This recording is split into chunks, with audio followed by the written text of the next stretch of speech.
Hello বন্ধুরা, আমি সুস্মিতা। নতুন আরও একটা ব্লগ ভিডিওতে সবাইকে স্বাগত জানাই। নতুন আরও একটা দিন তোমাদের সাথে শুরু করলাম। কে কোথা থেকে ভিডিওটা দেখছো এবং কেমন আছো অবশ্যই কিন্তু কমেন্ট করে জানিও। আমরা প্রত্যেকটা মানুষ হচ্ছি অভ্যাসের দাস, কিন্তু অভ্যাস যদি একবার ছেড়ে যায় সেটাকে রপ্ত করাটা খুব কঠিন আর কি। ঠিক আমারও ঠিক সেই জিনিসটাই হয়েছে। মর্নিং ওয়াক করার অভ্যাসটা কিন্তু বেশ ছেড়ে গেছে বললেই চলে। তাই সকালবেলা উঠে মর্নিং ওয়াক করাটা আমার কাছে যেন একটা যুদ্ধ বলেই মনে হয়। সকালবেলা ঘুম ভাঙলে মনে হয় বিকালে করব, বিকালে ঘুম ভাঙলে মানে দুপুরবেলা ওঠার পর মনে হয় যে থাক কাল সকালে করব, এইরকম একটা জায়গায় কিন্তু বেশ পরিণত হয়েছে। আর এদিকে আজকে সকালবেলা মনের অনেক জোর নিয়ে উঠে মর্নিং ওয়াক সেরে এখানে চলে এসেছি সকালবেলার আমি যে লেবু জলটা খাই সেই লেবু জলটা খেতে। তবে এই অভ্যাসটা কিন্তু ছাড়িনি। যেখানেই থাকি না কেন, যেখানেই যাই না কেন, এই লেবু জল খাওয়ার অভ্যাসটা কিন্তু প্রায় ধরে রেখেছি বললেই চলে আর কি। তো যাই হোক, সকালবেলাটা আমার বিশেষ খুব একটা কিছু কাজ থাকেও না। কারণ টুকটাক যেটুকু কাজকর্ম থাকে সেটুকু মাই করে। আর নরমালি বাড়িতে মানে আমাদের যে পিসি কাজ করেন উনি বাসন মাজা, ঘর মোছা সমস্ত কিছু করে নেন আর কি। তাই আমার খুব একটা কিছু কাজ নেই বললেই চলে। তাই সকালবেলা ওই লেবু জলটা খেয়ে এদিকে চলে এসেছি বাসি বিছানাপত্র সমস্ত কিছু ক্লিন করতে আর কি। বেশ ভালো লাগে কাজটা। আর সবথেকে বড় কথা হচ্ছে এই জানালাগুলো খুললে এত সুন্দর রোদ এসে মানে বিছানার ওপর পড়ে না, দেখলেই যেন মনে হয় মনটা একদম জুড়িয়ে গেছে আর কি। তো যাই হোক, এদিকে বিছানাপত্র তোলা হয়ে গেছে। আমার তো ছাদে টুকটাক জামা কাপড় থাকে, আর মা খুব একটা ছাদে দিতে আসে না, উনি নিচেই আর কি সমস্ত কিছু দিয়ে দেয়। তো সেই কারণের জন্য এখানে জামাকাপড়গুলো একটু জল মানে ঝরাতে দেওয়া থাকে, আর আমি একটুখানি পরে পরে গিয়ে সেই জামাকাপড়গুলোকে এদিকে শুকাতে দিয়ে দিই।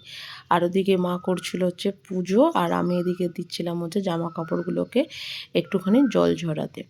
তো যাই হোক, এদিকে জামাকাপড়গুলো যতক্ষণ মানে অল্প একটু মানে শুকিয়ে যাবে ততক্ষণ আমার মনে হয় যে পরে দিলে সময়টা একটু বেশি লাগবে আর কি।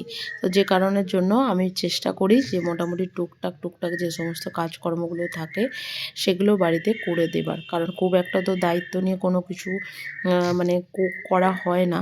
তবে যতটুকু পারি ততটুকু করে দেবার আর কি চেষ্টা করি। তবে আজকে সকালবেলা ব্রেকফাস্টের মানে এটা কিন্তু ভীষণ সুন্দর, সেটা হচ্ছে ঘুগনি। আর আমার তো ঘুগনি খেতে দারুণ লাগে বলতে পারো আর কি। ঘুগনি বলো, কাবলি চানা বলো, যে কোনো কিছুই। তাই এখানে ঘুগনির কড়াইটা আগে থেকে সেদ্ধ করা হয়ে গেছে। এখানে কুচো কুচো করে আলু কেটে আলুটাও ভাজা হয়ে গেছে। আর এবার এক প্রকার হবে হচ্ছে এটা নিরামিষ ঘুগনি। সমস্ত আদা, জিরে গুঁড়ো, ধনে গুঁড়ো, একটু লঙ্কা বাটা, একটুখানি টমেটোমের পেস্ট আর কি, তো সমস্ত কিছু দিয়ে এখানে আগে থেকে ভেজে রাখা আলুগুলোকে ভালো করে মশলার সাথে কষিয়ে নেওয়া হচ্ছে। আর ওদিকে মা ঘুগনির যে কড়াইগুলোকে তো সেগুলোকে আর কি ঢেলে নিয়েছে। সত্যি কথা বলতে ঘুগনি দিয়ে মুড়ি বা ঘুগনি দিয়ে রুটি বা লুচি, পরোটা যেটাই বলো না কেন, সেটা কিন্তু খেতে কিন্তু দারুণ লাগে আর কি। তো যাই হোক, ঘুগনিতে একটু পেঁয়াজ হলে সবসময় ভালোই লাগে। তবে নিরামিষ ঘুগনিও কিন্তু খুব একটা খারাপ লাগে আমি বলবো না। তো যাই হোক, এই যে এদিকে ঘুগনি পুরোপুরিভাবে রেডি হয়ে গেছে।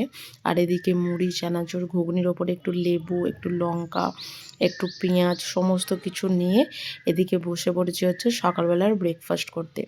মুড়িটা কিন্তু খুব কমই আমাদের খাওয়া হয়, কিন্তু তবুও এখানে এলে একটু বেশি খাওয়া হয় আর কি।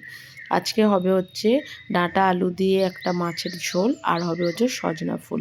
কারণ সজনা ফুলগুলো আমি কোনোদিন রান্না করিনি বলতে, করে থাকলেও সেটা হচ্ছে বড়াই ভেজেছি। তবে এই সজনা ফুলগুলো হচ্ছে আজকে হবে বেগুন দিয়ে। তবে একটা ভালো নতুন আর কি শিখলাম, সেটা হচ্ছে বাড়িতে যখন সজনা ফুল থাকে সেগুলো তো শুধুমাত্র বড়াই করে থাকি। তবে এর পরের বার যখন করব তখন বেগুন দিয়ে সজনা ফুলগুলো ভাজা করব। নতুন একটা জিনিস শেখাও হলো আর কি। তো যাই হোক, তবে বেশ কিছুটা সজনা ফুলের কিন্তু আজকে বড়াও হবে। সত্যি কথা বলতে ভাজাভুজি আইটেম খেতে কিন্তু আমার ভীষণ ভালো লাগে। মানে সেটা একটুখানি ডিপ ফ্রাই হোক বা যেটাই হোক, বেগুনি, আলুরি যে কোনো কিছুই হোক, খেতে কিন্তু দারুণ লাগে বলতে পারো।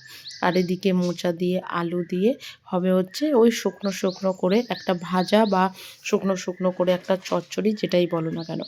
তো যাই হোক, টুকটাক রান্নাবান্নায় হেল্প করতে ভালো লাগে, আর মানে যতটা পারি করেও দিই আর কি। আমার মনে হয় শুধু শুধু বসে থেকে তো কোনো লাভ নেই। এইটুকু কাজকর্ম করলে আমার মনে হয় মানে ভালো হয় আর কি। তো যাই হোক, একটুখানি পেঁয়াজ ফোড়ন দিয়ে এদিকে মোচাটাকে আর কি ভাজা হচ্ছে। আর ওদিকে মোটামুটি আমাদের রান্না বান্না সমস্ত কিছু কিন্তু কমপ্লিট হয়েই গেছে বলতে পারো। তো লাস্ট এটাই হবে। তো চলো আজকের ব্লগটা এখানে শেষ করছি। যদি কিছু ভালো লেগে থাকে একটা লাইক করো, শেয়ার করো, চ্যানেলটি সাবস্ক্রাইব করে পাশে থেকো। দেখা হবে নতুন আরও একটা ব্লগ ভিডিওতে, নতুন আরও একটা দিনের সঙ্গে খুব তাড়াতাড়ি। টাটা।